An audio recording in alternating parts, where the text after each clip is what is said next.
of you have a decision to make. It has never happened in the history of this country. An ex-president viciously attacking his successor, trashing our commander-in-chief, his party, and all those Americans who put him in the Oval Office. This on the heels of an anonymous op-ed piece allegedly written by a gutless senior administration official, or not, and published in collusion with the New York Times, a Trump-hating newspaper. There is so much hatred and resentment over the success of this president that they simply cannot handle it. I've got news for you. It's not going to stop. The haters aren't going anywhere. But if you're a patriot and you like the course America is on, just ignore them, get behind this president, and vote. Yesterday, with a full-throttle, savage attack on the president, Barack's message, obstruct and resist.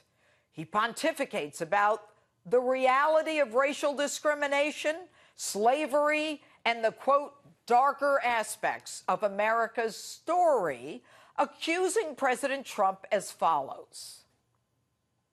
He's just capitalizing on resentments that politicians have been fanning for years. A fear and anger that's rooted in our past. Are you kidding? If anyone has stoked racial hatred and divisiveness, it's you and your self-proclaimed wingman, Attorney General Eric Holder, running off to Ferguson, attacking all law enforcement whenever there's a death, even before there's any investigation. And in case you don't remember, Barack, no cops were found to have committed wrongdoing in Michael Brown and Freddie Gray's killings. You even stoke religious division. Are you serious? You're the one who shows up at a national prayer breakfast in 2015 after the beheadings of Americans by ISIS, having the gall to tell Christians to get off their high horse over atrocities committed in the name of Islam. In fact, aren't you the same guy who in 2008 and 2015 criticized Christians and working-class voters in old industrial towns decimated by job losses, saying, we Christians cling to guns and religion? You call Republicans elitist? You're the elitist looking down on hardworking Americans. And then you say... But over the past few decades, the politics of division and resentment and paranoia has unfortunately found a home in the Republican Party. The politics of division has found a home in the Republican Party? That's as ridiculous as saying that this administration is cozying up to Russia. You want to talk about cozying? This is my last election. Yeah, after my election, I have more flexibility. Yeah, I understand. I transmit this information to Vladimir. What were you talking about? Barack, you never answered that question. What would you have more flexibility on after the election?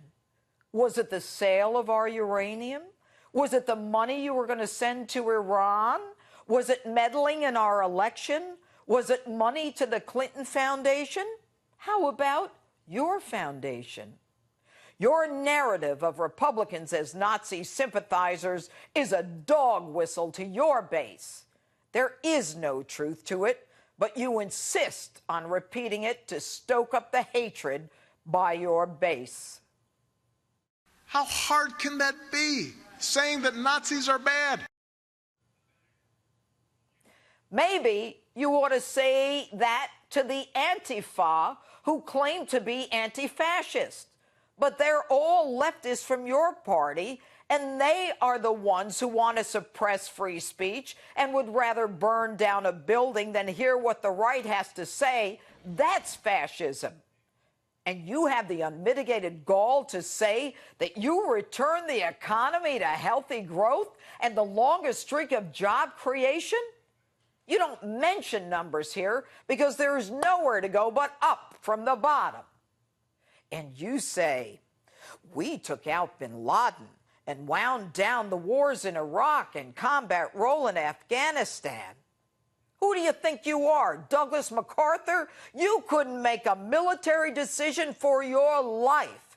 You're the same guy whose feckless foreign policy couldn't figure out what to do with that JV team, ISIS, whether to contain them, dismantle them, or destroy them, none of which you did.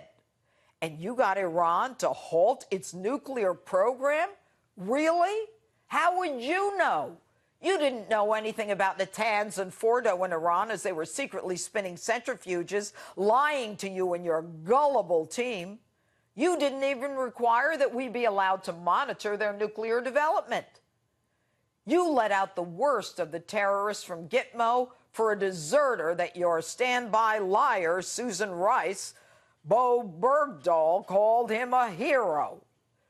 You ran the most corrupted administration, at least since Harry Truman, and you can't stand it that every metric under the Trump administration is better off than when you were in office. And Donald Trump is one of the biggest threats to our democracy? How dare you?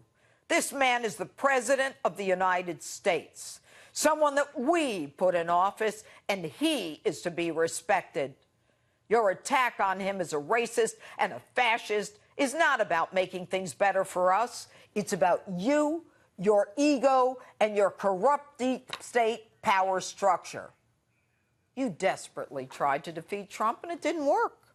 And you remain in Washington to support the resistance and obstruction of a sitting American president while you stoke your racial cop-hating narrative.